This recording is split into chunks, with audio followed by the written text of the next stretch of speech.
नमस्कार, good morning, जय हिंद प्यारे दोस्तों। स्वागत है आप सभी का एक बार फिर से आपके अपने इस YouTube channel learn with DS sir पर। दोस्तों, आज की इस क्लास में हम आप सभी के लिए लेकर के हाजिर हो चुके हैं एक और मॉक टेस्ट। प्यारे दोस्तों, आज की इस क्लास में हम उत्तर प्रदेश पुलिस री एग्ज़ाम के लिए मॉडल पेपर नंबर 3 देखेंगे और इसमें हम प्यारे दोस्तों पूरा का पूरा उत्तर प्रदेश पुलिस का जो पेपर होता है उसको डिस्कस करेंगे, जिसमें हम क्रम से हिंदी, जीके जीएस, रीजनिंग और गणित के प्रश्नों का अध्ययन करेंगे। तो दोस्तों, आज की इस क्लास में जो हमारा मॉक टेस्ट होगा उसका जो टारगेट होगा वो आपका एग्ज़ाम का स्कोर 260 कैसे कर सकते हैं, इस मॉक टेस्ट के माध्यम से जानेंगे। तो यदि आप भी यूपी पुलिस की एग्ज़ाम की तैयारी कर रहे हैं तो इस मॉक टेस्ट में अंत तक आप लोग ज़रूर बने रहेंगे। सारे के सारे प्रश्न हम जल्दी से देखने का प्रयास करेंगे। चलिए शुरू करते हैं प्यारे दोस्तों आज की इस क्लास की। यदि आप पहली बार चैनल पर आए हैं तो चैनल को सब्सक्राइब जरूर कर लीजिएगा।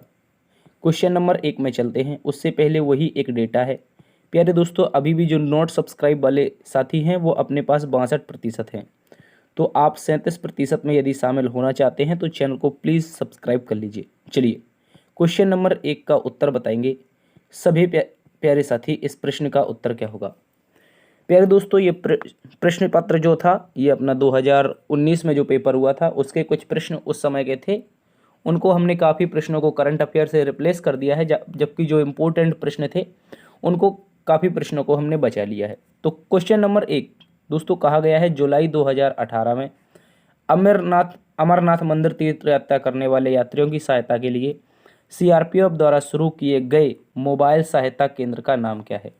तो दोस्तों याद रखेंगे जो मोबाइल सहायता केंद्र है इसका नाम था प्यारे साथियों साथी। क्या था? साथी। याद रखेंगे आप सभी।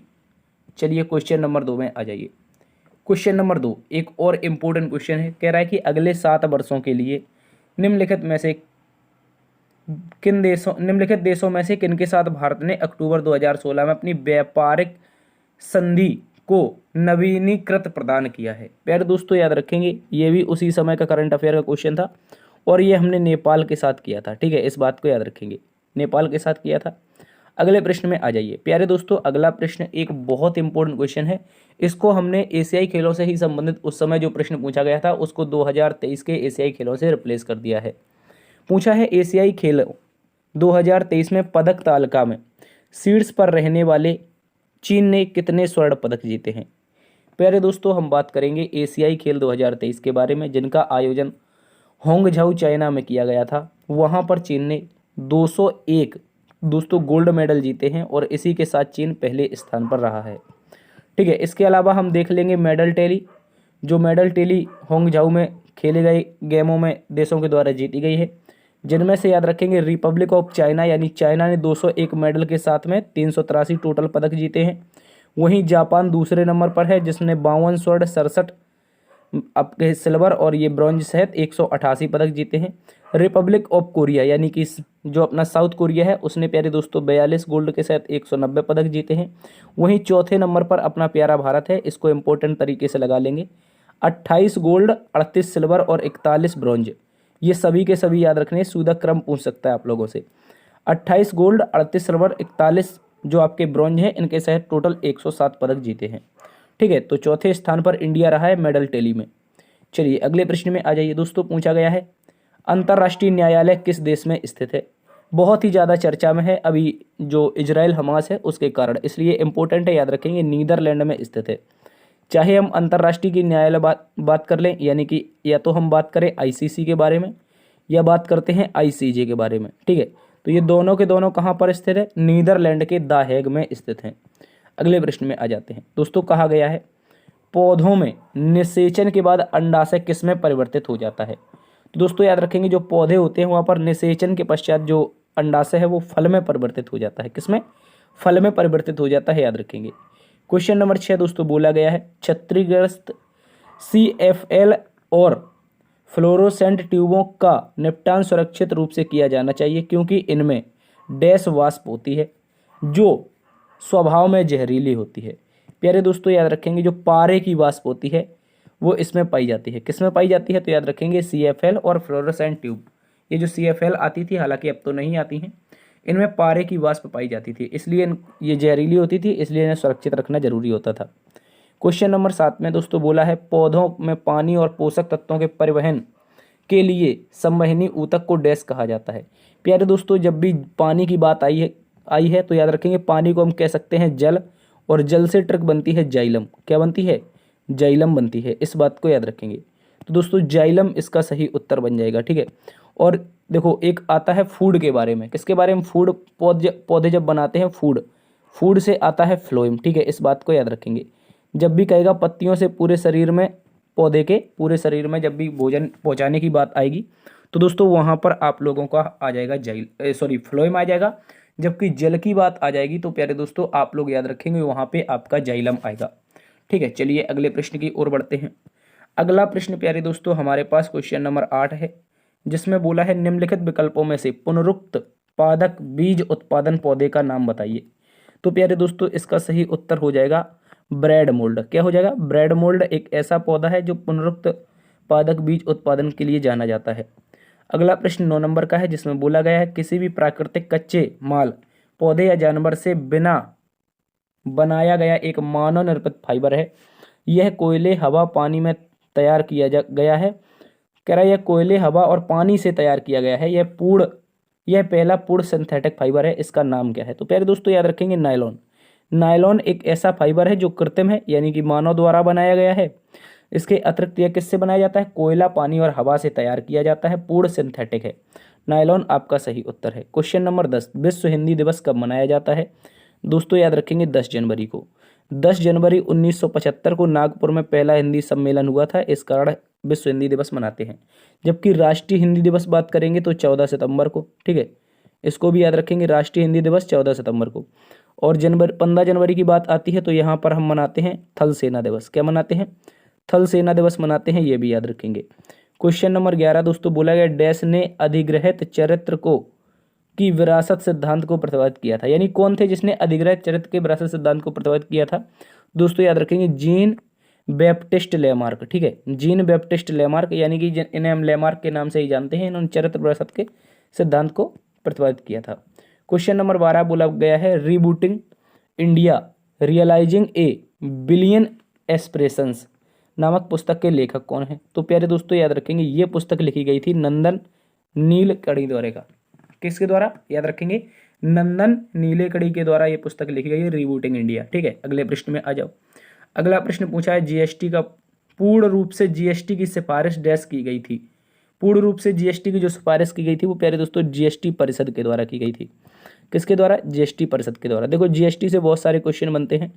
2016 में प्यारे दोस्तों एक संशोधन आता है, जो कि आपका कौन सा संशोधन था? 101वां संशोधन था, ठीक है। इसके द्वारा दोस्तों यहाँ पे आपका जीएसटी भारत में लागू होता है। विजय केलकर समिति थी, 1 जुलाई 2017 से पूरी तरह से लागू हो गया था। कब से? याद रखेंगे 1 जुलाई से। 1 जुलाई 2017 से पूरी तरह से भारत में लागू हो गया। 5 प्रकार के यहाँ पे टैक्स लगाए जाते हैं। कितने प्रकार के? 5 प्रकार के टैक्स होते हैं। कौन कौन से होते हैं? याद रखेंगे 0, 5, 12, 18 और 28, ये 5 प्रकार के टैक्स होते हैं। इसके बाद जीएसटी की देखरेख के लिए जीएसटी परिषद का निर्माण किया है, जिसका अध्यक्ष जो होता है वो जो आपका फाइनेंस मिनिस्टर होता है वो होता है, ठीक है। तो ऑप्शन नंबर सी इसका सही उत्तर है। आगे आ जाइए। भारत का पहला साइबर पुलिस स्टेशन कहाँ पे स्थापित किया गया था? तो सही उत्तर हो जाएगा बेंगलुरु में। कहाँ पे? बेंगलुरु में। इस बात को याद रखेंगे। क्वेश्चन नंबर 15, एशियाई खेल 2023 में 5000 मीटर प्रतियोगिता में स्वर्ण पदक विजेता पारुल चौधरी उत्तर प्रदेश के किस जिले से संबंधित है? ये भैया एक मोस्ट इंपोर्टेंट क्वेश्चन है, याद रखेंगे। मेरठ से संबंधित है पारुल चौधरी।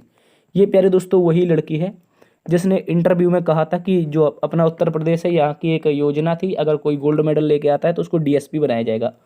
इन्होंने इंटरव्यू में कहा था, इसलिए इन्होंने क्या जीता था? गोल्ड मेडल जीता था 5000 में। जबकि 3000 में क्या जीता था भैया? 3000 में माफी चाहेंगे पारुल जी ने क्या जीता था? सिल्वर जीता था, ठीक है। इसको भी याद रखेंगे। तो पारुल चौधरी जी कहाँ से हैं? मेरठ से हैं। क्वेश्चन नंबर 16 बोला है कब संयुक्त प्रांत का नाम बदलकर उत्तर प्रदेश किया गया? तो सही उत्तर हो जाएगा 24 जनवरी 1950, ठीक है प्यारे दोस्तों। अगर बात करते हैं संयुक्त प्रांत कब पड़ा था, तो ये 1937 में पड़ा था, जबकि हमारा 1950 में क्या कर दिया? उत्तर प्रदेश, ठीक है। अगले प्रश्न में आ जाओ। अगला प्रश्न दोस्तों बोला है 17 नंबर, काला नमक चावल की किस्म को एक जिला एक उत्पाद योजना के तहत उत्तर प्रदेश के डैश जिले के उत्पाद के रूप में चुना गया है। भैया काला नमक जो चावल होता है वो सिद्धार्थनगर में होता है, ठीक है। काला नमक चावल फेस्टिवल भी होता है, सिद्धार्थनगर का है, इंपॉर्टेंट है, याद रखेंगे। इसके अलावा एक क्वेश्चन पूछा गया था हस्त निर्मित कागज, ये बहुत इंपॉर्टेंट क्वेश्चन है, ये पूछा गया था। ये पूछा था हस्त निर्मित कागज किस जिले का है, वन डिस्ट्रिक्ट वन प्रोडक्ट, यानी कि इसे हम बोलते हैं ओडीओपी योजना।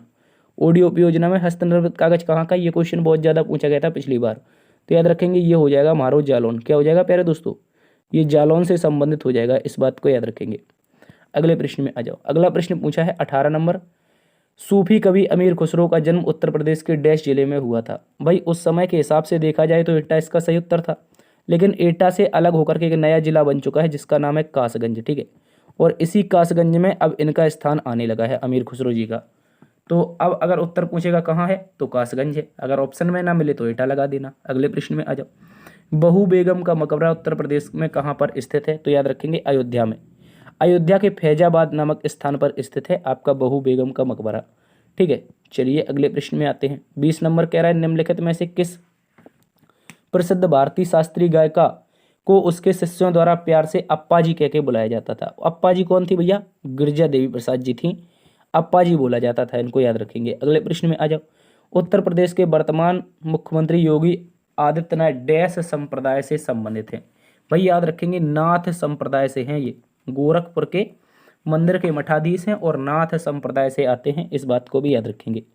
22 नंबर कह रहा है उत्तर प्रदेश के निम्नलिखित जिलों में से किसकी सीमा नेपाल के साथ लगती है, तो प्यारे दोस्तों याद रखेंगे यहाँ पे उत्तर आप लोगों का महाराजगंज हो जाएगा। क्या हो जाएगा, महाराजगंज। देखो हम उत्तर प्रदेश का अपना प्यारा सा एक मैप लेकर के आए हैं, इसको आप लोग अच्छे से समझ लेंगे। कह रहा है कि नेपाल के साथ सीमा प्यारे दोस्तों यहाँ से शुरू होती है, नेपाल के साथ सीमा, और ये सीमा महाराजगंज, सिद्धार्थनगर, ठीक है। इसके अलावा बलरामपुर, श्रावस्ती और ये क्या है बहराइच। बहराइच के अलावा ये क्या हो जाएगा, ये आपका हुआ लखीमपुर खीरी हो जाएगा और आपका पीलीभीत। ये इतने ज़िले हैं, कितने ज़िले हैं भैया, तो आप बोलोगे 1 2 3 शायद 9 ज़िले हैं, ठीक है। कितने ज़िले हैं, देखो महाराजगंज 1, सिद्धार्थनगर 2, बलरामपुर 3, श्रावस्ती 4 और ये आपका कौन हो जाएगा बहराइच। बहराइच हो जाएगा 5 और खीरी हो जाएगा 6 और पीलीभीत हो जाएगा 7। तो 7 ही लगते हैं क्या या फिर 9 लगते हैं यार, ठीक है। ये तो आपके सामने 7 ही दिखाई दे रहे हैं, ठीक है। तो यहाँ से याद रख लेंगे। अगर आपसे पूछ लेगा उत्तर प्रदेश की सीमा सर्वाधिक किस राज्य से साझा करती है, तो वो एमपी से, ये याद रखेंगे, ये एमपी से यहाँ से पूरी की पूरी उत्तर प्रदेश की सीमा साझा करती है नीचे।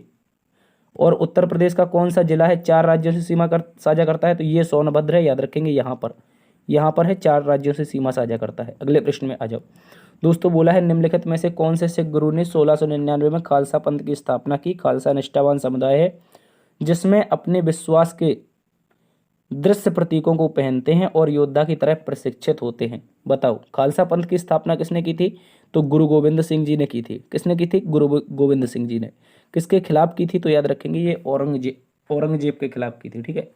और यहाँ पर गुरु गोविंद सिंह के जो 4 साहबजादे थे इनको औरंगजेब ने जिंदा चिनवा दिया था, ठीक है। याद रखेंगे बहुत छोटे छोटे बच्चे थे और इन्हीं की याद में हम वीर बाल दिवस मनाते हैं 26 नवंबर को, ठीक है। इस बात को भी याद रखेंगे। गुरु गोविंद सिंह प्यारे दोस्तों 10वें गुरु थे, ये भी याद रखेंगे। चलिए अगले प्रश्न में आ जाओ।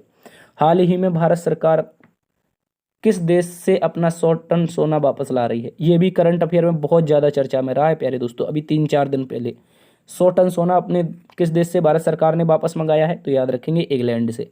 कहाँ से मंगाया है भारत सरकार ने, इंग्लैंड से 100 टन सोना वापस मंगाया है। क्वेश्चन नंबर प्यारे दोस्तों 25 है। कह रहा है कि किस सिख गुरु ने सिख विवाह समारोह की शुरुआत आनंद कारज के नाम से की थी। तो सिख विवाह जो समारोह है इसमें आनंद कारज के नाम से जाना जाता है। किसने शुरू किया था, श्री गुरु अमरदास जी ने। किसने किया था, श्री गुरु अमरदास जी के द्वारा किया गया था, याद रखेंगे दोस्तों। 26 नंबर कह रहा है सांख्यिकी और कार्यक्रम कार्यान्वयन मंत्रालय के द्वारा 2023-24 के लिए दिए गए बागवानी आंकड़ों के अनुसार सबसे बड़ा फल उत्पादक भारतीय राज्य कौन सा है। भाई उस समय 2018 में पूछा गया था, तब भी वही उत्तर था, और 2023-24 में भी देख लो तो वही उत्तर बनेगा, ठीक है। आंध्र प्रदेश अपना फल उत्पादन में सबसे बड़ा राज्य है, याद रखेंगे। क्वेश्चन नंबर 27 दोस्तों बोला है वित्त वर्ष 2017-18 के दौरान भारत के व्यापारिक घाटे की राशि लगभग कितनी थी। तो ये उस समय का करंट अफेयर था प्यारे दोस्तों। उस समय ये कितनी थी, व्यापारिक घाटा अपना था $156.80 बिलियन। अगर अभी की बात करें तो ये दोस्तों आप लोगों का 78 समथिंग बिलियन डॉलर है। क्या है? 78 समथिंग बिलियन डॉलर है, इस बात को भी याद रखेंगे। तो पहले 2017-18 में कितना था? 156 था। 28 नंबर प्रश्न कह रहा है निम्नलिखित में से कौन सा कथन सही है? 1975 में आपातकाल के दौरान मुख्यमंत्री गुलजारी लाल नंदा थे, गलत है। 1975 में आपातकाल के समय इंदिरा गांधी भारत की प्रधानमंत्री थी, सही है। आपातकाल के समय चौधरी चरण सिंह नहीं थे, मोरारजी देसाई नहीं थे। ऑप्शन नंबर बी इसका सही उत्तर है। आपातकाल के समय इंदिरा जी आपकी क्या थी? अपने भारत की प्रधानमंत्री थी। कह रहा है निम्नलिखित में से कौन सा सही मिलान है? अनुच्छेद 19 ई संघ बनाने का अधिकार, गलत हो जाएगा। अनुच्छेद 19 बी किसी पेशे का अभ्यास करने का अधिकार, बिल्कुल गलत हो जाएगा। ठीक है। अब कह रहा है 19 ए अब भाषण एवं अभिव्यक्ति की स्वतंत्रता, भैया ये बिल्कुल सही है। ठीक है, याद रखेंगे। जो आपकी फ्रीडम ऑफ स्पीच है आर्टिकल 19(1)(a) में दी गई है। 19 जी शांतिपूर्ण रूप से हथियारों के बिना इकट्ठा होने का अधिकार, ये गलत है, ये नहीं बनेगा। ठीक है, इस बात को याद रखेंगे। अगले प्रश्न में आ जाओ। 30 नंबर में कहा गया है दोस्तों निम्नलिखित में से कौन सा गलत है? क्या पूछा है? गलत बताना है। तो कह रहा है कि राज्यपाल राष्ट्रपति द्वारा नियुक्त होता है। राज्यपाल राष्ट्रपति द्वारा नियुक्त किया जाता है, नहीं बनेगा। राष्ट्रपति, देखो ये गलत पूछा है। क्या पूछा है? गलत। तो ये तो सही है, जो राज्यपाल है राष्ट्रपति द्वारा नियुक्त किया जाता है, उसने गलत पूछा, याद रखेंगे। राष्ट्रपति के पर्यंत राज्यपाल कार्य करता रहता है, ये भी सही है। कह रहा है राज्यपाल राष्ट्रपति को अपना त्यागपत्र सौंपता है, ये भी सही है। 30 वर्ष की आयु में व्यक्ति राज्यपाल बन सकता है, ये गलत है भैया, याद रखेंगे। राज्यपाल के लिए 35 वर्ष है या आपके राष्ट्रपति, दोनों के लिए 35 वर्ष की आयु है। जबकि 30 वर्ष के लिए किसकी है? जो आपके लोकसभा मेंबर होता है उसके लिए 25 वर्ष है, और जो राज्यसभा मेंबर है उसके लिए 30 वर्ष है। ठीक है, अगले प्रश्न में आ जाओ। 31 नंबर में कह रहा है भारत के केंद्रीय रेल मंत्री को डैश की सलाह पर डैश द्वारा नियुक्त किया जाता है। तो भैया अपना आर्टिकल 75(1) है। ठीक है, इसमें कहा गया है कि भारत का जो प्रधानमंत्री होगा इसकी नियुक्ति कौन करेगा? राष्ट्रपति। जबकि प्रधानमंत्री की सलाह पर राष्ट्रपति कैबिनेट का गठन करेगा। दोस्तों याद रखेंगे, प्रधानमंत्री की सलाह पर राष्ट्रपति क्या करता है? कैबिनेट का गठन करता है, और कैबिनेट का हिस्सा ही रेल मंत्री होता है। तो इस कारण रेल मंत्री को जो नियुक्ति की जाती है प्रधानमंत्री की सलाह पर राष्ट्रपति करते हैं। अगले प्रश्न में आ जाओ। निम्नलिखित में से कौन सा सही है? जाकिर हुसैन भारत के पहले मुस्लिम राष्ट्रपति थे, बिल्कुल सही है। हिदायतुल्लाह पहले मुस्लिम थे, नहीं थे। फखरुद्दीन अली अहमद, नहीं थे। कह रहा है एपीजे अब्दुल कलाम, नहीं थे, ये भी गलत हो जाएगा। तो ऑप्शन नंबर ए सही है। उसने ये पूछा कौन सा सही है? ऑप्शन नंबर ए सही है। क्वेश्चन नंबर 33 दोस्तों बोला है निम्नलिखित में से कौन सी जॉर्डन की राजधानी है? भाई जॉर्डन की जो राजधानी है वो अम्मान है। क्या है? अम्मान है, इस बात को आप सभी अच्छे से याद रखेंगे। क्वेश्चन नंबर 34 दोस्तों यहाँ पे बोला गया है निम्नलिखित में से कौन सी मंगोलिया की मुद्रा है? तो मंगोलिया की जो मुद्रा है वो प्यारे दोस्तों तोगरोग है। क्या है? मंगोलिया की जो मुद्रा है ये तोगरोग है। ठीक है, इस बात को आप सभी अच्छे से याद रखेंगे। अगले प्रश्न में आ जाइए। एशिया का तीसरा सबसे अधिक आबादी वाला देश कौन सा है भाई? तो याद रखेंगे ये इंडोनेशिया हो जाएगा। तीसरा सबसे अधिक आबादी वाला इंडोनेशिया है। जबकि फर्स्ट में एशिया में कौन है? अरे हम हो गए भैया, अब चाइना नहीं रहा, अब हम लोग हो गए हैं। ठीक है, सेकंड पर कौन है? सेकंड पर चाइना है भाई। क्या है? सेकंड पर ये चमगादड़ बाबा है। ठीक है, इसको याद रखेंगे। तीसरे पर इंडोनेशिया हो जाएगा। अगले प्रश्न में आ जाओ। कह रहा है निम्नलिखित दक्षिणी अमेरिकी राष्ट्रों में से निम्नलिखित दक्षिणी अमेरिकी राष्ट्रों में से किसमें दक्षिणी अमेरिकी क्षेत्र का सबसे बड़ा वन क्षेत्र है? तो याद रखेंगे सबसे बड़ा वन क्षेत्र पाया जाता है ब्राजील में। और ब्राजील में आपने सुना होगा अमेजन वर्षावन के बारे में। किसके बारे में? आपने अमेजन वर्षावन के बारे में सुना है। तो यही अमेजन वर्षावन जो है ये सर्वाधिक वन कौन से हिस्से में है? दक्षिणी अमेरिकी महाद्वीप के ब्राजील में पाए जाते हैं। अगले प्रश्न में आ जाओ। निम्नलिखित में से प्रायद्वीपीय भारत की सबसे बड़ी नदी कौन सी है? तो ये पहले दोस्तों याद रखेंगे गोदावरी प्रायद्वीपीय भारत की सबसे बड़ी नदी है। कह रहा है संयुक्त राष्ट्र द्वारा मानवाधिकारों की सार्वभौमिक घोषणा को चिन्हित करने के लिए हर वर्ष किस तिथि को अंतर्राष्ट्रीय मानवाधिकार दिवस मनाते हैं? भैया 10 दिसंबर को मनाते हैं। कब मनाते हैं? 10 दिसंबर को मानवाधिकार दिवस मनाया जाता है, और इसी दिन आपके नोबेल प्राइज भी दिए जाते हैं। अब चलिए हिंदी की बात करते हैं। प्यारे दोस्तों जल्दी से आप लोग 1 मिनट के लिए पानी पी लीजिए और हिंदी में बताइए धातु किसे कहते हैं। एक बहुत ही अच्छा प्रश्न दिया गया है, धातु। तो दोस्तों याद रखेंगे जो धातु होती है वो क्रिया के मूल रूप को कहते हैं। किसको कहते हैं? क्रिया का जो मूल रूप होता है प्यारे दोस्तों धातु कहलाता है, इस बात को याद रखेंगे। क्वेश्चन नंबर 40 भूतकाल के कितने भेद हैं? बताओ भूतकाल के कितने भेद हैं? तो भाई याद रखोगे 6 भेद हैं। कितने हैं? 6 भेद। कौन कौन से 6 भेद हैं? मैं लिख करके लाया हूँ। कह रहा है भूतकाल की परिभाषा भी दी गई है। जिस क्रिया से कार्य की समाप्ति का बोध होता है उसे भूतकाल क्रिया कहते हैं। जैसे वृद्ध व्यक्ति आया था, कल रविवार था आदि। भूतकाल के 6 प्रकार होते हैं, जिनमें से सामान्य भूतकाल होता है, पूर्ण भूतकाल होता है, अपूर्ण भूतकाल होता है, आसन्न भूतकाल, संदिग्ध भूतकाल और हेतुमत भूतकाल। तो पूछा है कितने भेद हैं भैया? 6 भेद हैं। अच्छे से आप सभी याद रख लेंगे। कह रहा है तद्भव शब्द बने होते हैं। तद्भव शब्द किससे बने होते हैं बताओ भाई? तद्भव शब्द जो होते हैं उनमें प्यारे दोस्तों संस्कृत में कुछ बदलाव कर दिया जाता है। क्या किया जाता है? संस्कृत के शब्दों में कुछ बदलाव करके। देखो ऐसा लिखा, ऐसे शब्द जो संस्कृत और प्राकृत से विकृत होकर हिंदी में आए हैं तद्भव कहलाते हैं। ठीक है, इस बात को याद रखेंगे। तो संस्कृत में क्या किया जाता है? बदलाव किया जाता है, इस बात को याद रखेंगे। तो ये आपके हो जाते हैं तद्भव।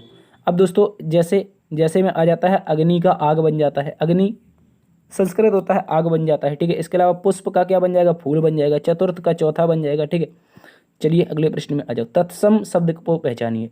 प्यारे दोस्तों इनमें से कौन सा तत्सम है? देखो कान की बात करते हैं, इसका जो तद्भव बनेगा वो कौन बनेगा? सॉरी, ये तो तद्भव दे रखा है, इसका जो बनेगा वो क्या बनेगा? तत्सम। इसका तत्सम बनेगा कर्ण। क्या बनेगा? कर्ण। बंदर का क्या बनेगा? मरकट बनेगा। मोर का क्या बनेगा? मयूर। और दोस्तों यहाँ पर निद्रा आपका तत्सम दे रखा है। ठीक है, याद रखेंगे, निद्रा तत्सम दे रखा है। अगले प्रश्न में आ जाओ। क्वेश्चन नंबर 43 बोला गया है पर्याय शब्दों का कौन सा समूह सही नहीं है? ये बहुत इंपॉर्टेंट है, कौन सा समूह सही नहीं है? पाठशाला, विद्यालय, स्कूल एकदम सही है। नारी, महिला, औरत एकदम सही है। पहाड़, पर्वत, पुस्तक भाई ये नहीं है, क्योंकि पहाड़, पर्वत और हिमालय होता तो चल जाता, लेकिन ये तो पुस्तक दे रखे, इस कारण सही नहीं है। आग, अग्नि, अनल ये तीनों के तीनों सही हैं। तो ये पर्याय ए बी डी में दे रखे हैं, जबकि सी में नहीं है। क्वेश्चन नंबर प्यारे दोस्तों 44 बोला है इनमें से सही विलोम शब्द युग्म कौन सा है? प्यारे दोस्तों विलोम शब्द युग्म की बात करते हैं, ऑप्शन नंबर ए दे रखा है आदान और प्रदान। ये दोनों के दोनों सही हो जाएंगे। ठीक है, बाद बाकी कोई भी सही नहीं है। ठीक है, बाद बाकी कोई भी सही नहीं है, गलत है। ऑप्शन नंबर ए सही है। क्वेश्चन नंबर 45 कह रहा है और शब्द के अनेकार्थी शब्द समूह का चयन कीजिए। प्यारे दोस्तों ये दे रखा है और दे रखा है, इसके अनेकार्थी समूह चुनना है। और का मतलब अन्न और उसका, ऐसा होता है क्या? जल्दी से बताओ। और का मतलब अन्न और उसका होता है? नहीं होता है। और का मतलब सब परंतु? नहीं होता है। दूसरा तथा ये हो जाएगा। और का मतलब एंड मतलब और, या एंड मतलब तथा। ठीक है, इस तरह से हम पढ़ते थे। और का मतलब दूसरा भी होता है, परंतु अपना ये नहीं होता है। ठीक है, इस बात को याद रखेंगे। चलिए अगले प्रश्न में आ जाते हैं। क्वेश्चन नंबर प्यारे दोस्तों 46 है। बोला है जो काम करना कठिन हो वाक्यांश के लिए एक शब्द लिखिए। प्यारे दोस्तों जो काम करना कठिन होता है उसे कहा जाता है दुष्कर। क्या कहा जाता है? दुष्कर कहा जाता है। बहुत इंपॉर्टेंट है, अच्छे से याद रखेंगे। जो काम करना कठिन हो दुष्कर कहलाता है। क्वेश्चन नंबर 47 बोला है पेड़ों पर पक्षी पेड़ों पर अपना डैश बनाते हैं, सही शब्द भरिए। तो क्या बनाते हैं? नीड़ बनाते हैं। नीड़ का मतलब ही क्या होता है? घोंसला होता है। ठीक है, अगर नीड़ ना दे रखेगा तो घोंसला जरूर दिया जाएगा। तो पक्षी पेड़ों पर अपना क्या बनाते हैं? नीड़ बनाते हैं। नीर, नीम और नींद ये सब गलत हो जाएंगे। अगले प्रश्न में आ जाओ। अनु उपसर्ग शब्द बना है, सॉरी अनु उपसर्ग से बना शब्द है। तो अनु क्या है? उपसर्ग है एक प्रकार का। इससे कौन सा शब्द बन सकता है? देखो मेरी बात को समझो। उपसर्ग क्या होते हैं? शब्द में पहले आते हैं। कोई भी शब्द हो उसमें पहले उपसर्ग आते हैं, जबकि जो बाद में आते हैं वो क्या होते हैं भैया? बाद में आने वाले प्रत्यय कहलाते हैं। क्या कहलाते हैं? प्रत्यय। तो पहले कौन आया है भाई? अनु में अनुचर आया है। ठीक है, याद रखेंगे, अनु और चर। ठीक है, तो ये अनुचर आपका पहला वाला ही सही दे रखा है। अनुपमा, देखो अनु प्लस पमा तो कोई शब्द ही नहीं होता है, अंतर नहीं बना है। अनु प्लस तर नहीं बनेगा। देखो अगर ये यहाँ पर अनुत्तर की जगह पर ये होता, अगर ये होता अनुत्तर होता तो बन जाता। तो यहाँ से हम दीर्घ स्वर संधि बना देते, बड़ा को दो छोटों में तोड़ देते, अनु प्लस उत्तर बन जाता। लेकिन यहाँ पे तो ऑलरेडी छोटा की मात्रा है, तो ये तो गलत हो जाएगा। ठीक है भैया, अगले प्रश्न में आ जाओ। क्वेश्चन नंबर 49 दोस्तों बोला है भुलक्कड़ शब्द किस प्रत्यय का प्रयोग हुआ है? प्रत्यय मतलब बाद में जुड़े वाले शब्द। भुलक्कड़ में क्या जुड़ा है भैया? भुलक्कड़ में अक्कड़ जुड़ा है। क्या जुड़ा है? भुलक्कड़ में अक्कड़ जुड़ा है, इस बात को याद रखेंगे। भूल प्लस अक्कड़। अगले प्रश्न में आ जाओ। क्वेश्चन दोस्तों 50 नंबर गीतांजलि का सही संधि विच्छेद क्या है? गीतांजलि तो कुछ इस प्रकार से लिखेंगे हम लोग, गीतांजलि। ठीक है, इस बात को याद रखेंगे। तो इसमें हम तोड़ेंगे यहाँ से दीर्घ स्वर संधि है, एक तरफ तो गीत बन जाएगा, एक तरफ बन जाएगा अंजलि। क्या बन जाएगा? गीत प्लस अंजलि। ठीक है, इस बात को याद रखेंगे। अंजलि मतलब माला से हो सकता है, गीतों की श्रृंखला कह सकते हैं इसे गीतांजलि। ठीक है, इस बात को याद रखेंगे। जैसे गीतांजलि तो पुस्तक ही थी, इसमें गीतों का समूह यानी कि काव्य की पुस्तक थी। रविन्द्रनाथ टैगोर को 1913 में नोबेल पुरस्कार मिला था, एशिया के पहले व्यक्ति थे। दोस्तों सभी 51 नंबर कह रहा है सभी मिलकर स्कूल जाता है, वाक्य का शुद्ध रूप क्या है? सभी मिलकर स्कूल जाता है। अरे मिलकर कहाँ जाते हैं भाई? सभी साथ में जाते हैं, मिलकर कहाँ जाते हैं? मिलकर है, काट दो। तो सभी साथ में स्कूल जाते हैं, सभी मिलकर नहीं जाते हैं, ठीक है, इस बात को याद रखेंगे। मिलकर जैसे शब्द एग्जिस्ट ही नहीं करते हिंदी में, तो सभी साथ स्कूल जाते हैं, ये सही हो जाएगा। अगले प्रश्न में आ जाओ। क्वेश्चन नंबर 52 कह रहा है रसोई घर में कौन सा समास है। रसोई घर, तो हम यहाँ पर इसका विग्रह कर सकते हैं रसोई के लिए घर। क्या कर सकते हैं, रसोई के लिए घर। जो रसोई के लिए घर होता है भैया, इसको कहते हैं रसोई घर। तो के लिए आया है तो संप्रदान तत्पुरुष हो जाएगा। क्या हो जाएगा भैया, हो तो जाएगा तत्पुरुष। कौन सा तत्पुरुष, तो संप्रदान तत्पुरुष, ठीक है, इस बात को याद रखेंगे। द्वंद्व समास में दोनों पद प्रधान होते हैं, द्विगु में पहला संख्यावाची। अगले प्रश्न में आ जाओ दोस्तों। क्या है, मैं खाता हूं कर्मवाच्य रूप में होगा। दोस्तों मैं खाता हूं, इसको कर्मवाच्य में बनाना है। तो भाई मेरी बात को समझो, वाच्य जो होते हैं 3 प्रकार के होते हैं। पहला तो कर्तव्यवाच्य, कर्मवाच्य और भाववाच्य। तो हमें इसको कर्मवाच्य में बनाना है। मैं खाता हूं, तो यहां से मुझसे खाया जाता है, क्या बन जाएगा, मुझसे खाया जाता है। विकल्प नंबर डी सही उत्तर है। अगले प्रश्न में आओ दोस्तों। 54 नंबर कह रहा है कि मैं रोज पढ़ता हूं। वाक्य में क्रिया विशेषण का कौन सा भेद है। भाई वाक्य में क्रिया विशेषण का कौन सा भेद है। मैं रोज पढ़ता हूं, रोज पढ़ता हूं मतलब डेली की बात हो रही, काल का बोध हो रहा है, यानी कि समय का बोध हो रहा है। काल का मतलब ही समय होता है, ठीक है। मैं रोज पढ़ता हूं, कालवाचक क्रिया विशेषण, ठीक है, इस बात को याद रखेंगे। क्वेश्चन नंबर 55 दोस्तों बोला है निम्नलिखित में से योजक चिन्ह कौन सा है। क्या पूछा है, योजक चिन्ह। भाई योजक चिन्ह का मतलब होता है जोड़ना। जैसे हमने द्वंद्व समास देखा है, ठीक है, इस बात को याद रखेंगे। द्वंद्व समास में क्या होते हैं, शब्द आते हैं भाई भाई बहन, ठीक है, इस तरह से आते हैं भाई बहन। तो ये द्वंद्व समास में जो शब्द जोड़े जाते हैं उनमें योजक चिन्ह का प्रयोग होता है, याद रखेंगे। इस तरह का ये चिन्ह है ऑप्शन नंबर सी में। अगले प्रश्न में आ जाओ दोस्तों। कह रहा है 56 नंबर, घी के दिए जलाना मुहावरे का अर्थ क्या है। घी के दिए जलाना खुशी होना, इस बात को आप सभी अच्छे से याद रखेंगे। घी के दिए जलाना खुशी होना। जैसे अभी शाम को रिजल्ट आएगा तो पता चल जाएगा कौन घी के दिए जला रहा है, कौन मिट्टी के तेल के, ठीक है। तो अभी चुनाव हो रहा है, उसका रिजल्ट आना है शाम को, देख लेंगे हम लोग क्या आएगा, कौन घी के दिए जला रहा है। खुशी मनाने से संबंधित है, ठीक है। अगले प्रश्न में आ जाओ। लोकोक्ति का सामान्य अर्थ क्या है। कह रहा है कि लोकोक्ति जो होती है उसका सामान्य अर्थ क्या हो जाता है। दोस्तों याद रखेंगे, लोकोक्ति का जो अर्थ होता है वो लोक की उक्ति। क्या होता है, लोक की उक्ति। इसको अगर आप अच्छे से समझना चाहें तो देखो नीचे मैं इसके लिए परिभाषा लेकर आया हूँ। कह रहा है कि लोकोक्ति का सामान्य अर्थ है लोक की उक्ति। लोकोक्तियां समाज की भाषाई इतिहास होती हैं। क्या है, जो लोकोक्तियां वो समाज का भाषाई इतिहास होती हैं। इसलिए लोकोक्तियों के माध्यम से एक समाज का सांस्कृतिक, आर्थिक, राजनीतिक एवं व्यवहारिक अध्ययन किया जा सकता है, ठीक है, इस बात को याद रखेंगे। इन्हें हम दादी की कहानियां भी कह सकते हैं एक तरह से, ठीक है। दादी छोटे छोटे चुटकुले लाती थी, ठीक है।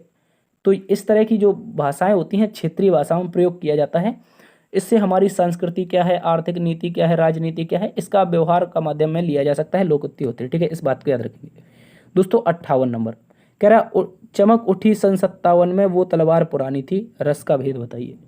भाई चमक उठी सन 57 में, यहाँ पर बात हो रही है 1857 के प्रथम क्रांतिकारी की, ठीक है, याद रखेंगे। तो चमक उठी सन 57 में, वो तलवार पुरानी थी और खूब लड़ी मर्दानी, वो तो झांसी वाली रानी थी। तो वीर रस का क्या हो रहा है, वीर रस का याद रखेंगे उच्चारण हो रहा है, ठीक है, यहाँ पर यानी कि वीर रस का उच्चारण हो रहा है। महारानी लक्ष्मीबाई जी के बारे में बताया जा रहा है, ठीक है, इस बात को याद रखेंगे।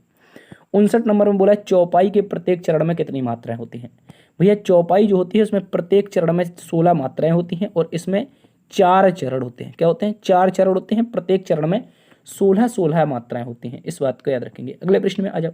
काली घटा का घमंड घटा। भाई काली घटा का घमंड घटा बहुत ही इंपॉर्टेंट है, अच्छे से याद रखेंगे। और यमक अलंकार यहाँ पर आता है। यमक अलंकार कहता है कि जब एक जैसे शब्द आए, जैसे मैंने कहा यहाँ पे एक तो घटा हो गया, एक घटा ये हो गया, तो घटा तो एक जैसे हैं लेकिन इनके अर्थ अलग अलग हैं। जब भी एक जैसे शब्द आए और उनके अर्थ अलग अलग हों वहाँ पे यमक अलंकार होता है। एक घटा का मतलब बादल से है, किससे है, एक घटा का मतलब बादल से है और एक घटा का मतलब किससे है, घटना से है। घटना मतलब यहाँ पर कह सकते हैं कम होना, क्या है, कम होना। घमंड घटा मतलब घमंड कम हो गया, ठीक है। एक काली घटा बादल हो जाएगा, ठीक है, याद रखेंगे। अगले प्रश्न में आ जाओ।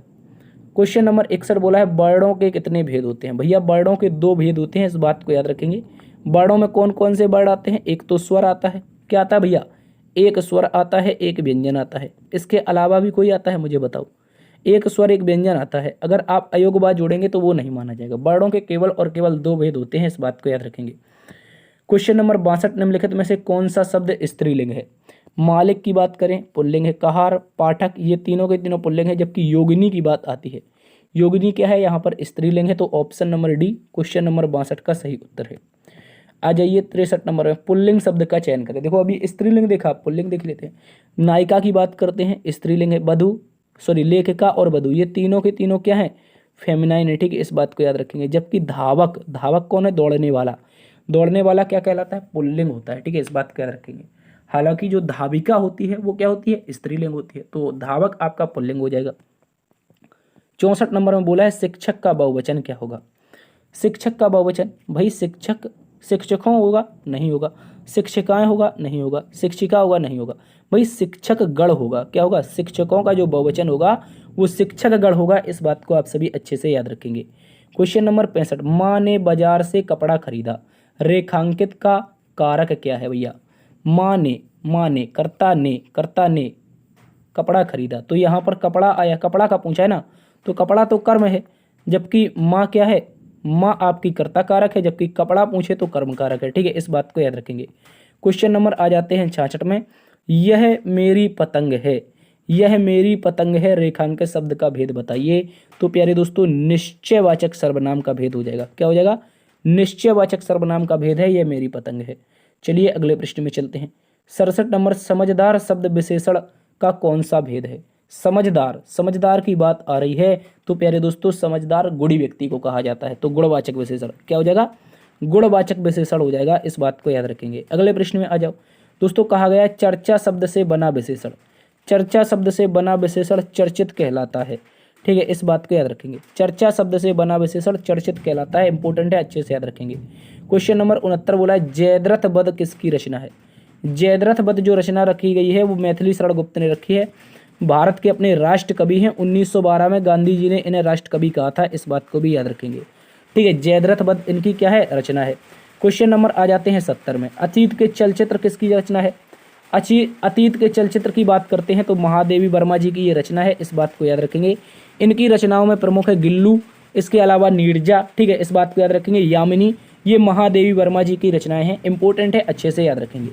चलिए दोस्तों अब हम यहाँ से रीजनिंग को शुरू करेंगे। अब आप लोग एक बार फिर से पानी को पी लीजिए, तब तक के लिए हम भी आपके साथ रीजनिंग को शुरू करते हैं, हम भी पानी पी लेते हैं। चलिए बताएंगे सभी प्यारे दोस्त इस प्रश्न का उत्तर भी क्या होगा। 71 नंबर का प्रश्न है, बोला गया है दिए गए विकल्पों में से उस पद का चयन करें जो तीसरे पद से उसी प्रकार संबंधित है जिस प्रकार दूसरा पद पहले पद से संबंधित है। दोस्तों यहाँ पे बोला गया है तितली अगर कीट है तो सांप क्या हो जाएगा। देखो मेरी बात को समझो, जो पहला पद है, जो हमारे पास पहला पद है ये कीट के अंतर्गत आता है, जबकि जो तीसरा पद है वो किसके अंतर्गत आता है, तो प्यारे दोस्तों ये आता है सरीसृप के अंतर्गत। किसके अंतर्गत, सरीसृप के अंतर्गत आता है, इस बात को याद रखेंगे। तो तितली अगर कीट है तो सांप क्या हो जाएगा भैया, सरीसृप हो जाएगा। ऑप्शन नंबर सी इसका सही उत्तर है। क्वेश्चन नंबर 72 में आ जाइए दोस्तों, बोला गया है निम्नलिखित अक्षर श्रृंखला में अगले शब्द की पहचान करें। तो भाई कैसे करोगे अगले शब्द की पहचान, तो देखो यहाँ पर क्या है, ए जेड है, बी वाई है, सी एक्स है, डी डब्ल्यू है। तो ए बी सी डी, अगला वाला क्या होगा ई, और इसका अपोजिट क्या बनेगा वी, ठीक है। तो इस तरह से प्रश्न का उत्तर होगा ऑप्शन नंबर ए। क्यों होगा, क्योंकि भैया शुरुआत में तो क्रम चल रहा है +1 का, जबकि साथ साथ में इनके अपोजिट भी दिए गए हैं, जैसे आज, बॉय, 6, दूध वाला, इवनिंग, आगे चलती श्रृंखला तो फूफा जी, जीटी रोड, इस तरह से हम पूरी अंग्रेजी वर्णमाला के अपोजिट बता देते, ठीक है। इस बात को याद रखेंगे, तो ऑप्शन नंबर ए इसका सही उत्तर है। क्वेश्चन नंबर 73 में आ जाइए दोस्तों, बोला गया है दिए गए विकल्पों में से उस पद का चयन करें जो तीसरे पद से उसी प्रकार संबंधित है जिस प्रकार दूसरा पद पहले पद से संबंधित है। तो गौर से समझो भाई, यहाँ पर बी है, सी है और ई है, इनका अगर आप लोग स्थानीय मान देखोगे तो भाई हो जाएगा 2, उसके बाद में हो जाएगा 3 और यहाँ पे हो जाएगा 5। अगर इन सभी को आप लोग जोड़ दोगे तो 10 हो जाएगा। उसी प्रकार से हम यहाँ पे करेंगे के, एम और क्यू के बारे में। तो के होता है 11 पर, एम होता है 13 पर, क्यू होता है 17 पर। इन सभी को प्यारे दोस्तों आप लोग जोड़ोगे तो 17, 13, 30 और 11, 41। तो प्यारे साथियों यहाँ पर आप लोगों का जो प्रश्न का उत्तर होगा वो 41 आएगा, और 41 हमें दिया गया है विकल्प नंबर बी में। तो विकल्प नंबर बी प्यारे दोस्तों इस प्रश्न का एकदम सटीक जवाब होगा। चलिए अगले प्रश्न में आ जाओ। अगला प्रश्न प्यारे साथियों हमारे पास 74 नंबर का प्रश्न है, और 74 नंबर के प्रश्न का आप सभी को उत्तर बताना है। चलिए बताइए दोस्तों, इस प्रश्न का उत्तर क्या होगा। निम्नलिखित संख्या श्रृंखला में लुप्त संख्या की पहचान करना है। ठीक है, तो देखो यहाँ पर सबसे पहले 13 है, 13 के बाद में 4 है, फिर प्यारे दोस्तों हमारे पास 26 है। क्या है? 26 है। फिर 52 है, 52 के बाद में अगर आप देखोगे तो प्यारे दोस्तों यहाँ पे 7 है, 7 के बाद में 104 है। इस श्रृंखला का जो लॉजिक है वो बहुत ही प्यारा सा लॉजिक है। करना क्या है, इन दोनों डिजिट को जोड़ो, अगला डिजिट प्राप्त हो जाएगा। जैसे मैंने कहा 1 + 3 करने पर क्या मिलेगा? 4। उसी प्रकार ये दोनों डिजिट जोड़ेंगे तो हमें अगला डिजिट प्राप्त होगा, जो कि हमने मिस कर दिया है। यहाँ पे हमें 8 और लिख लेना है। ठीक है, क्योंकि यहाँ पे 8 भी दिया था ना, ये 8 हमने मिस कर दिया है। तो ये जब दोनों डिजिट हम जोड़ेंगे, ये 6 और 2 क्या जोड़ेंगे? 2 प्लस जब 6 करेंगे तो 8 मिलेगा। उसी प्रकार ये दोनों डिजिट जोड़ेंगे, 5 + 2 करेंगे तो प्यारे दोस्तों हमें क्या मिलेगा? 7 मिलेगा। अब हमें इन तीनों को जोड़ लेना है, 1 प्लस में 0 प्लस में 4, सभी को जोड़ेंगे तो कितना हो जाएगा? 5 हो जाएगा, और ये 5 आपका इस स्थान पर आ जाएगा। प्रश्न का उत्तर होगा विकल्प नंबर बी। विकल्प नंबर बी दिया गया है, आपको इस बात को याद रखेंगे। इंपॉर्टेंट लॉजिक है, इंपॉर्टेंट क्वेश्चन है, एग्जाम में पूछा गया है। चलिए क्वेश्चन नंबर 75 को देखिए। क्वेश्चन नंबर 75 भी एक बहुत ही महत्वपूर्ण प्रश्न है। कथन बोला है, क्या निजी क्षेत्रों में भारत में अस्पतालों को संचालित करने की अनुमति दी जानी चाहिए? जो निजी क्षेत्र होते हैं यानी प्राइवेट सेक्टर में अस्पतालों को संचालित करने की अनुमति दी जानी चाहिए। तर्क नंबर 1 कह रहा है हाँ, वे उन्नत पश्चिमी देशों में संचालित होते हैं। तो एक बात याद रखना है, जो बात कथन में ना कही जाए वो अपने मन से तर्क में आ जाए तो आपको हमेशा गलत करना है। कहीं पे कथन में पश्चिमी देशों की चर्चा की गई है? बताओ, नहीं की गई है, तो ये गलत हो गया। कह रहा है नहीं, अस्पतालों को निजी हाथों में रखना खतरनाक है। भाई ऐसी जानकारी भी नहीं दी गई, उसने केवल इतना सा पूछा था कि निजी क्षेत्रों में भारत में जो अस्पताल हैं उन्हें संचालित करने की अनुमति दी जानी चाहिए या नहीं दी जानी चाहिए। वो कह रहा है खतरनाक है, ये गलत बात हो जाएगी। ठीक है, तो हम यहाँ से कहेंगे दोनों के दोनों गलत है, ना तो तर्क 1 और ना ही 2 तर्क में मजबूत है। ठीक है, इस बात को याद रखेंगे। क्वेश्चन नंबर 76 में आइए, कहा गया है उस आकृति का चयन करें जो दूसरों से भिन्न है। प्यारे दोस्तों मैं आपको एक ट्रिक बताऊंगा इस आकृति में। देखो एक यहाँ पे छोटी आकृति है, उसके बाद एक और छोटी आकृति है। ठीक है, दूसरे वाले में भी एक ही छोटी आकृति है, गौर से देखते जाना है। यहाँ भी एक छोटी आकृति और दूसरे वाले में भी एक छोटी। अगर आप तीसरे को देखोगे तो इसमें भी एक छोटी आकृति है, जबकि डी नंबर में देखोगे तो यहाँ पे 2 छोटी आकृतियाँ दी गई हैं। कितनी हैं? 2 छोटी आकृतियाँ हैं। इस कारण से विकल्प नंबर डी क्या है?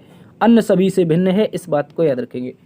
ऑप्शन नंबर डी इसका विषम उत्तर बनेगा। ये एक इंपॉर्टेंट क्वेश्चन है क्योंकि इसमें 2 छोटी आकृतियां हैं, जबकि एबीसी में कितनी छोटी आकृतियां हैं? तो आप कहोगे सर एक ही है। ठीक है, अगले प्रश्न में आ जाओ। 77 नंबर प्रश्न बोला है उस आकृति का चयन करें जो दूसरों से भिन्न है। इसमें भी हमें दोस्तों दूसरों से भिन्न बतानी है। तो अब क्या कर सकते हैं? हम प्लस पकड़ सकते हैं।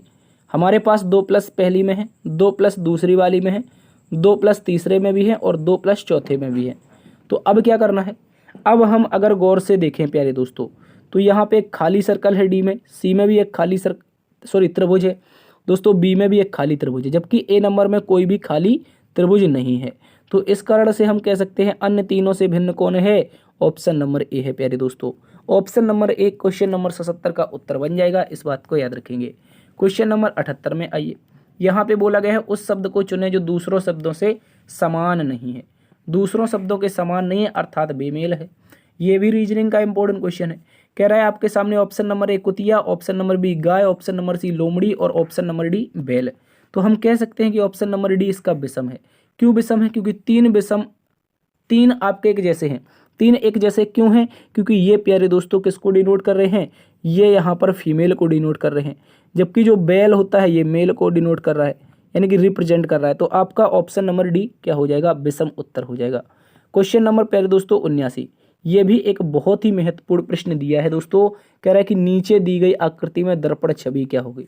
यहाँ पे हमें दर्पण छवि बतानी है। दर्पण दिया गया है तो जल्दी से हम इसकी दर्पण छवि भी बना लेते हैं। कैसे बनाएंगे? देखो गौर से समझो प्यारे दोस्तों। जब आप इसको देखोगे तो यहाँ पे 2 सर्कल हैं, जो नज़दीक में होगा उसको नज़दीक में रखेंगे। ठीक है, जो सर्कल प्यारे भैया मेरे नज़दीक में होगा मैं उसको नज़दीक में रख दूंगा, और जो दूर में होगा उसको मैं दूर में रख दूंगा। ठीक है, इस बात को भी याद रखेंगे। 1 मिनट, जो दूर में हैं उनको हम दूर में रख देंगे। उसके बाद हमारे पास कुछ लाइनें आई हैं, कुछ लाइनें हैं वो कुछ इस प्रकार से हैं। ठीक है, गौर से समझना है। ये जो सर्कल है दूर वाला कुछ इस प्रकार से नीचे आया, फिर ऐसे इस तरीके से आया है, ठीक है। जबकि ऑप्शन नंबर यहाँ पे, अब एक मिनट, ये वाला दूसरा वाला देखते हैं तो ये ऐसा आया है।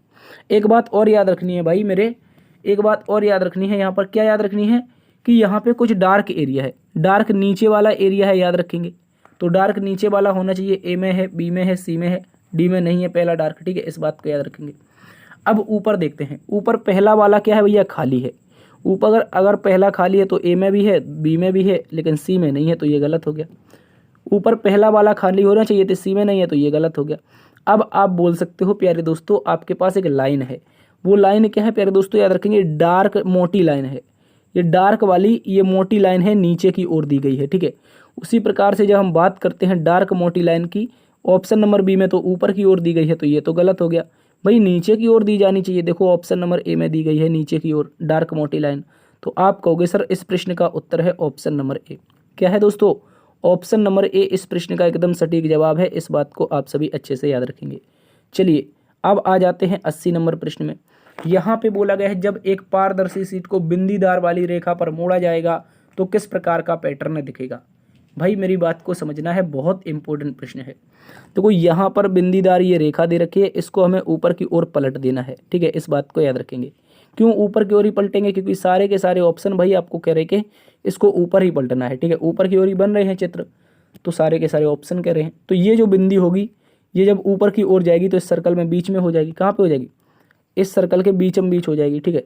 तो देखो ऑप्शन नंबर डी में दी ही नहीं है, तो ये गलत हो जाएगी, ठीक है। इसके बाद ये जो नीचे वाला त्रिभुज है, ये जब ऊपर जाएगा इसमें, ठीक है, याद रखेंगे, ये त्रिभुज यहाँ से ऊपर की ओर जाएगा तो सीधा रख जाएगा, सीधा इसी के ऊपर आ जाएगा। क्या आ जाएगा, इसी के ऊपर आ जाएगा। तो आप कहोगे सर ये तो यहाँ पे सी नंबर में उल्टा है, गलत है।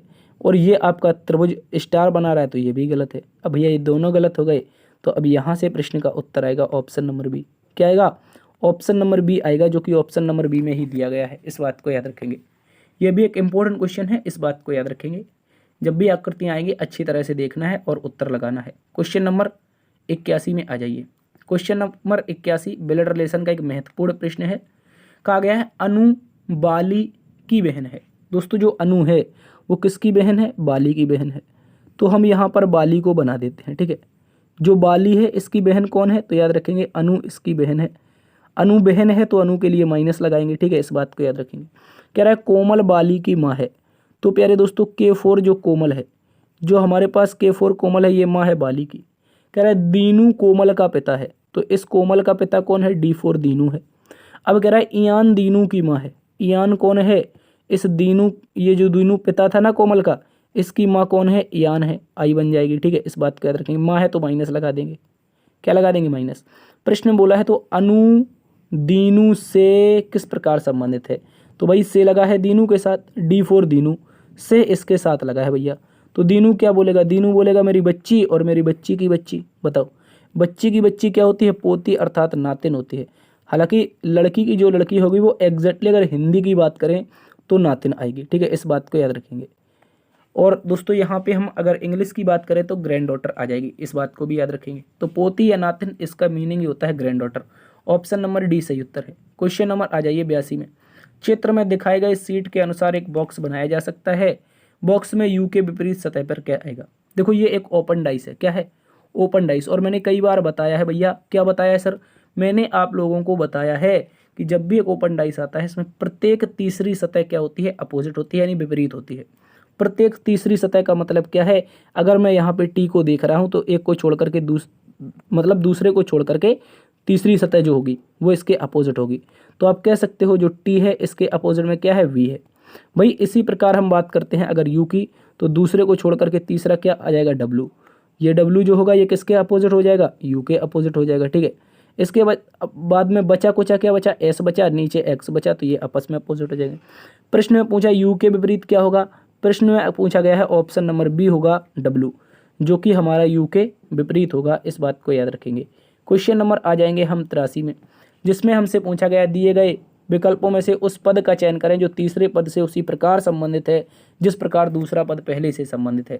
तो भाई गौर से समझो, अगर उल्लू का संबंध हूहू से है तो बकरी का संबंध किससे हो जाएगा।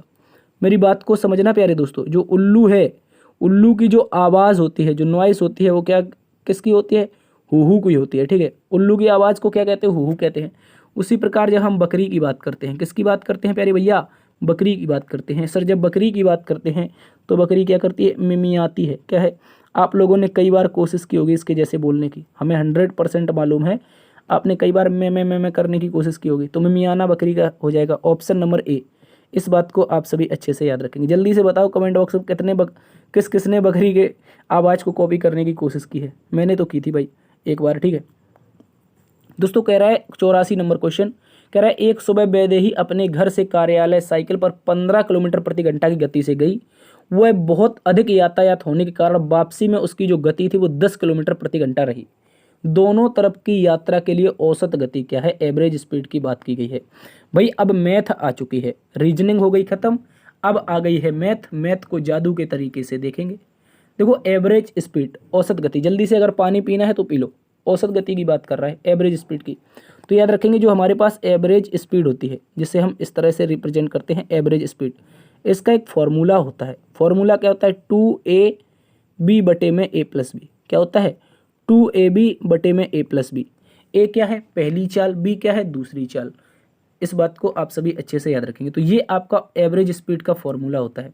तो भाई अब हम यहाँ पे रख देंगे 2, ए का मतलब क्या है 15 है, बी का मतलब क्या है 10 है, ठीक है। इस बात को याद रखेंगे। इसी प्रकार से बटे में क्या हो जाएगा, 10 + 15 यानी 15 + में 10, ए भी करना है ना, तो 15 + में 10, तो 15 दूनी 30 दम का 300 हो जाएगा, ठीक है। ऊपर 300 हो जाएगा, नीचे 15 10 25 हो जाएगा। अब इसको काटेंगे आप लोग, 25 एकम 25 बचेगा 5, 25 दूनी 50। तो प्रश्न का जो उत्तर आएगा वो kmph आ जाएगा, कितना, 12 kmph, 12 किलोमीटर प्रति घंटा इस प्रश्न का उत्तर है। इस बात को याद रखेंगे।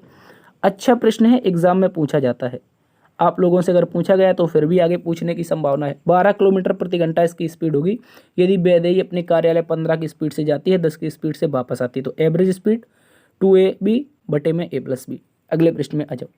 क्वेश्चन नंबर प्यारे दोस्तों यहाँ पे 85 दिया है, जिसमें बोला यदि x/9 5/y तो xy का मान क्या होगा। तो भाई गौर से समझो, x/9 क्या दे रखा है, x/9, इसका समानुपात है यानी डबल रेशियो है, तो ये क्या दे रखा है 5/y। तो इसको एक मेरी बात को समझना है भाई, क्या समझना है सर, तो यहाँ पे x बटे में जो 9 होता है वो इस तरह से हमारा 5/y के बराबर हो जाता है। क्या हो जाता है, 5/y के बराबर। अब हम लोग इसका कर लेते हैं क्रॉस मल्टीप्लाई, क्योंकि जो रेशियो होता है वो बटे के बराबर ही होता है। इस बात को याद रखेंगे। जैसे ही आप क्रॉस मल्टीप्लाई करोगे तो xy बराबर में क्या आ जाएगा, 9×45, ठीक है। इस बात को याद रखेंगे। और उसने वही पूछा है कि xy का मान क्या होगा। देखो यूपी पुलिस से ऐसे ही प्रश्न आते हैं, याद रखेंगे, ऐसे ही प्रश्न आते हैं। ऑप्शन नंबर बी इस प्रश्न का एकदम सटीक जवाब है। इस बात को भी याद रखेंगे। तो xy ही तो पूछा था, xy बराबर क्या रख दोगे क्वेश्चन मार्क के स्थान पर, 45। अगले प्रश्न में आ जाओ दोस्तों। बोला है 86 नंबर, क्या बोला है, यदि 800 रुपये को 10% वार्षिक चक्रवृद्धि ब्याज की दर से निवेशित किया जाता है तो 2 वर्षों में अर्जित ब्याज की राशि क्या होगी। यानी कि इंटरेस्ट बताना है, क्या हो जाएगा, जल्दी से बता सकते हैं आप लोग। CI कंपाउंड इंटरेस्ट क्या होगा 2 वर्षों का। तो भाई मेरी बात को समझो, 10% दे रखा है, क्या दे रखा है 10%, तो इसको हम A बराबर P से लगा लें, किससे लगा लें, या फिर इसको हम ऐसे कहते हैं P बराबर A या फिर P/A। रेशियो का फॉर्मूला होता है, यहाँ पर मूलधन का मिश्र धन से लगा देते हैं, ठीक है। इस बात को याद रखेंगे। 10% का जो प्यारे साथियों मान होता है वो होता है 1/10, ठीक है। देखो अगर मैं बात करता हूँ 10% का मान 1/10 है, तो पहले साल कितना रुपए रहा होगा, नीचे मूल राशि होती है, ऊपर इसका अमाउंट होता है।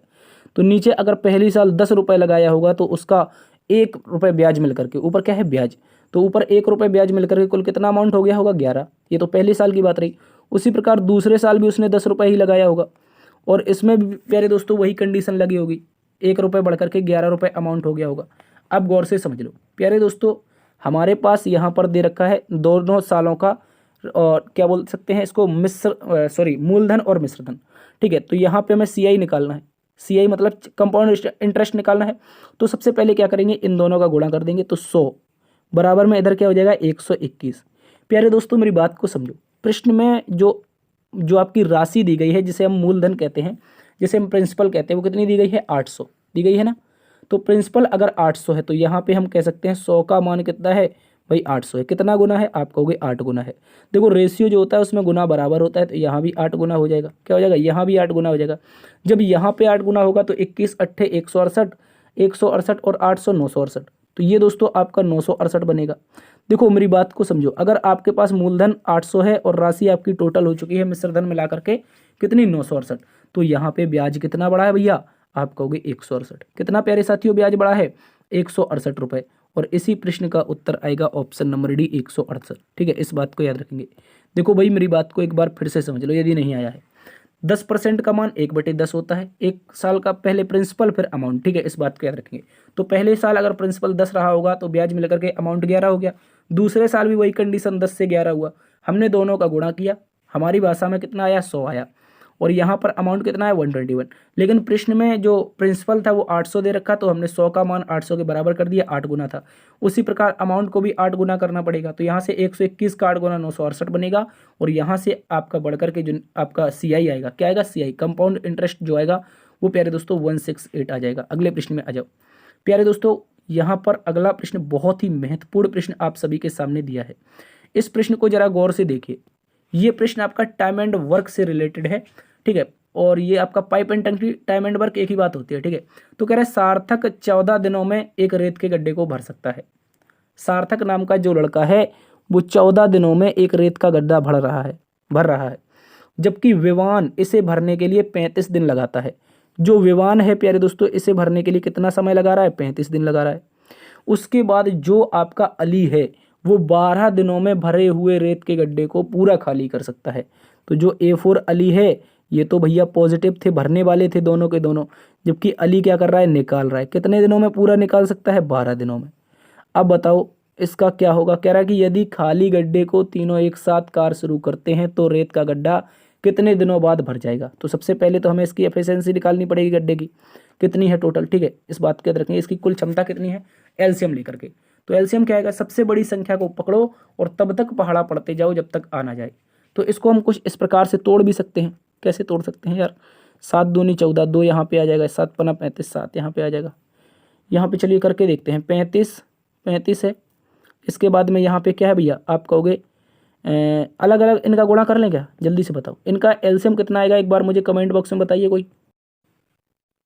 देखो कितना आएगा भाई, देखो इसको क्या कर सकते हैं यार, एलसीएम लेने के लिए हम देखो यहाँ पे कितना है, 14 में 2 गुणा 7 है। ठीक है, 12 में 2 आया है, 35 में 7 आया है। तो देखो 35 गुणा 12 कर देते हैं। 35 गुणा 12 करेंगे तो ये आएगा प्यारे दोस्तों 420। कितना आएगा, 420। इसका एलसीएम प्यारे दोस्तों 420 आ जाएगा। और ये सभी से लगभग कटेगा। कैसे कटेगा, 14 से काटोगे 14 त्रिया 42 यानी 30 बार में। 35 से काटोगे 35 12 होता है 420। ठीक है, इसके बाद ये 12 से कटेगा तो ये माइनस का 35 बार में आ जाएगा। ठीक है, इस बात को याद रखेंगे। तो दोस्तों यहाँ से 30 12 कितना हो जाएगा, ये प्लस के हैं तो ये 42 हो जाएगा, जबकि 35 माइनस का है तो इसमें से घट जाएगा।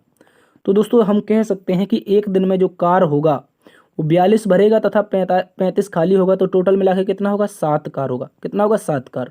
अगर एक दिन में प्यारे दोस्तों 7 कार हो रहा है, टोटल कार 420 है, कितने दिनों में होगा, तो 420 बटे में 7, 7 छक्के 42, एक जीरो यहाँ पे लग जाएगा। टोटल जो दिन आएंगे प्यारे दोस्तों 60 दिन आएंगे। कितने आएंगे, 60 दिन। 60 दिन दिया गया है ऑप्शन नंबर ए में। ऑप्शन नंबर ए इस प्रश्न का एकदम सही जवाब हो जाएगा। ठीक है, इस बात को याद रखेंगे। देखो टाइम एंड वर्क का है, अच्छा क्वेश्चन है, एक बार फिर से समझ लो। जो आपके पास सार्थक था वो 14 दिन में भर रहा था, विवान 35 दिन में भर रहा था, जबकि जो अली आया वो 12 दिन में पूरा गड्ढा खाली कर रहा था। तो हमने कहा पूरे गड्ढे की क्षमता निकालते हैं, अर्थात इनका एलसीएम निकालेंगे। एलसीएम निकालने के बाद हमने भाग लगाया, इनकी एक एक करके अलग अलग क्षमता निकाली। तो दोनों की मिलकर के जो विवान और सार्थक थे इन दोनों ने मिलकर के 42 काम किया, जबकि अली ने एक बार में 35 खाली कर दिया। अगर एक दिन में दो मिलकर के 42 काम कर रहे हैं, अली 35 खाली कर रहा है यहाँ पे, तो टोटल एक दिन में कार्य कितना हुआ होगा, 7। हमें करना कितना है, 420। एक दिन में अगर 7 हो रहा है तो कितने दिन में हो पाएगा 420, 60 दिन में होगा। ठीक है, इस बात को याद रखेंगे। क्वेश्चन नंबर 88 दोस्तों बोला गया है निम्न में दिए गए समीकरणों को हल करें। बोर्ड मास का क्वेश्चन है, चलिए देख लेते हैं। यहाँ पे यहाँ से काटोगे आप लोग 13 बार में कटेगा और 13 चौके हो जाएगा 52। कितना हो जाएगा, 13 चौके 52 हो जाएगा। ठीक है, इस बात को याद रखेंगे। हमेशा छोटे ब्रैकेट से सॉल्व करते हैं, इस बात को भी याद रखेंगे। तो यहाँ पे आएगा 31 माइनस का 52। ठीक है, 31 माइनस का 52 करेंगे तो कितना बच जाएगा, माइनस का 21 बच जाएगा। जल्दी से बताओ कितना बच जाएगा, 52 बचे में 31 माइनस 1 2, 21 बच जाएगा भाई। ठीक है, इस बात को याद रखेंगे। तो हम इसको पूरे को काट करके यहाँ तक लिख सकते हैं, यहाँ तक काट करके लिख सकते हैं ब्रैकेट में माइनस का 21। जब ये माइनस का 21 बाहर के माइनस में आएगा तो प्यारे दोस्तों ये 21 दोबारा से इस 30 में जुड़ जाएगा, क्योंकि ये प्लस माइनस माइनस प्लस हो जाएंगे, तो यहाँ तक जो मान आएगा वो फिर से 51 हो जाएगा। और दोस्तों यहाँ पे फिर आया है 35, ठीक है, कितना आया है 35, 35 में से 51 जाएगा 16, कितना बचेगा 16 बचेगा, ठीक है, वो भी माइनस का। तो 48 बटे में 16 कैसा है, माइनस का है, तो काटेंगे माइनस का 3 आ जाएगा उत्तर। कितना आ जाएगा प्यारे दोस्तों, माइनस का 3 उत्तर आएगा। ऑप्शन नंबर बी में दिया है, यही सही उत्तर है। देखो मेरी बात को समझ लो, बोर्ड मास में हम लोग क्या करते हैं, लास्ट से सॉल्व करते हैं। सबसे पहले छोटा ब्रैकेट सॉल्व करते हैं, तो हमने कहा 13, तो ये आ गया, ठीक है, 13 चौके 52, यहाँ तक हो गया 52, ठीक है, कितना हो गया 13 चौके 52 हो गया। ये 52 अगर प्यारे दोस्तों 31 में घटेगा तो यहाँ तक काटने के बाद माइनस का 21 हो गया।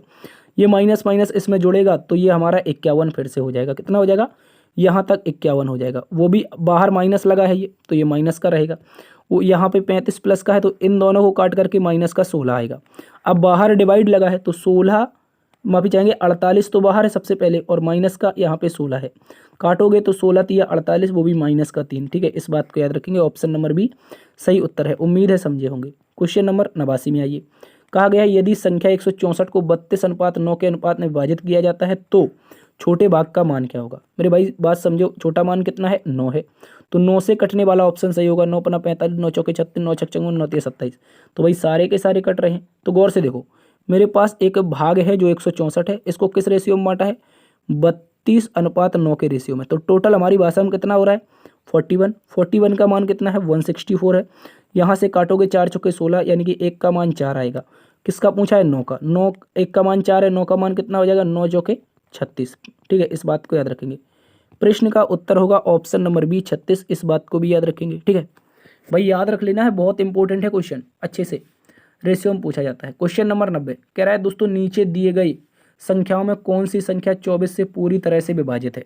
किससे, इन ऑप्शन में से भाई देखना है कौन सी संख्या पूरी तरह से विभाजित है। आप बताओ, इसको होमवर्क कर लोगे, बताओ, नहीं कर पाओगे, हमें पता है आलसी आदमी हो। 24 को देखो इस प्रकार से लिख सकते हैं, इसको लिख सकते हैं 3 गुणा 8, ठीक है। जो संख्या 3 से कटेगी वो 24 से कटेगी, जो संख्या 8 से कटेगी वो 24 से कटेगी। अब मेरी बात को समझो, मैं पहले 3 का फॉर्मूला लगाता हूँ। 3 का फॉर्मूला क्या होता है भैया, संख्याओं का योग जो होगा वो 3 से कटना चाहिए।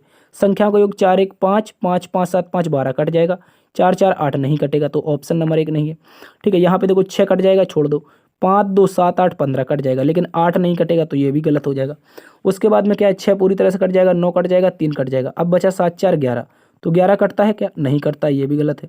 अब 5 7 5 12 कट जाएगा, 5 2 7 8 15 कट जाएगा, तो ऑप्शन नंबर ये हमारे पास डी उत्तर बन जाएगा। जो 24 से विभाज्य होगा वो ऑप्शन नंबर डी होगा।